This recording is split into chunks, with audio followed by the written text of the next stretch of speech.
Hi అండి. 3 days holidays వచ్చేసినాయి. అయినా కాకినాడ వెళ్ళలేదు. ఎందుకంటే మండే వచ్చేసరికి మా బావగారిది ఒడుగు అయితే చేస్తున్నారండి. ఒడుగు కూడా మనకి ఇంకా పెళ్ళిలానే చేస్తారంట. అంటే పెళ్లి కూతురు అయితే పక్కన ఉండదు కానీ మిగతాది పెళ్లి కొడుకుని చేయడం, విఘ్నేశుడి బియ్యం కట్టడం అన్నీ కామన్గానే జరుగుతాయండి. గంగోత్రి స్నానాలు కూడా.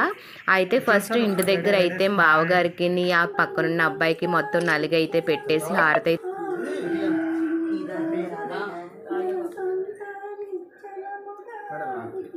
ఇంతకుముందు వాయిస్ ఎందుకు ఇవ్వలేదంటే అక్కడ పాట అయితే పాడుతున్నారు కదా, మీరు కూడా వింటారని.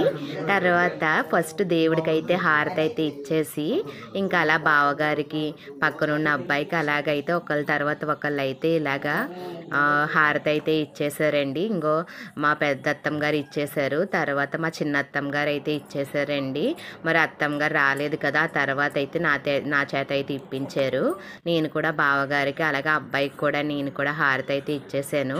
ఇంకా అబ్బాయికి కూడా నన్ను అక్షింతలు అయితే వేయమన్నారండి. మరి బావగారికి వేయకూడదు కదా, ఇంకా నేనైతే అక్షింతలు అయితే వేసేసాను. ఇది అనేది కంప్లీట్ అయిపోయిన తర్వాత జంటలుగా అయితే అందరి చేత అక్షింతలు అయితే వేయిపించేశారు. ఇది మా పెద్ద అత్తమ్మ గారి ఫ్యామిలీ మాట. తర్వాత ఇంకా పెద్దవాళ్ళందరూ వచ్చి అక్షింతలు అయితే వేసారండి. ఇక్కడ నేను వీడియోలో చూపిస్తున్నాను కదా, వెనకాల ఉన్నది మా చిన్నత్తమ్మ గారును చిన్న మావయ్య గారునండి. అయితే నేను మా చిన్నత్తమ్మ గారికి వీడియో తీసుకున్నాను, నవ్వుతున్నారు చూడండి, స్మైల్ అయితే భలే ఇచ్చారు కదా. తర్వాత ఇక్కడ నుంచి ఫంక్షన్ హాల్కి అయితే వెళ్ళిపోతున్నాము.